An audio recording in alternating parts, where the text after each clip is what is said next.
Ahojte, moje meno je Denisa. Ahojte, ja som Peťo. My sme zakladatelia Veleny. Dnes sme si pre vás pripravili tému, čo ma najviac trápi. Túto otázku dostávame od vás veľmi veľa krát a riešite, že niekto má akné, niekto má bolestivú menštruáciu a chceli by ste sa v tom nejak zorientovať. Preto sme sa rozhodli vám to uľahčiť. Po novom, keď teraz pôjdete na našu stránku, nájdete hore kolónku, čo ťa trápi a zoznam tých najčastejších symptómov hormonálnej nerovnováhy. Keď si na daný symptóm kliknete, nájdete tam všetky informácie o tom, ako to v tele funguje, ako Velena spolupracuje s vašim telom, všetky recenzie na túto tému. Keď sa naše zákazníčky alebo vy konkrétne rozhodli podeliť s premenami, tak sme ich tam dali.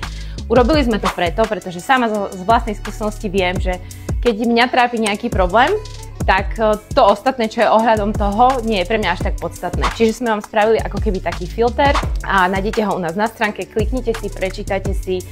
Verím, že tam nájdete informácie, ktoré hľadáte. Čiže za mňa k tejto téme asi všetko. Či som si ešte ty niečo povedať na tému, že čo teba najviac trápi? No mňa najviac trápi, že v týchto videách nedostávam ale vôbec žiadny priestor. Tak to vyriešime v ďalšom videu. OK, majte sa, čau čau. Ahojte.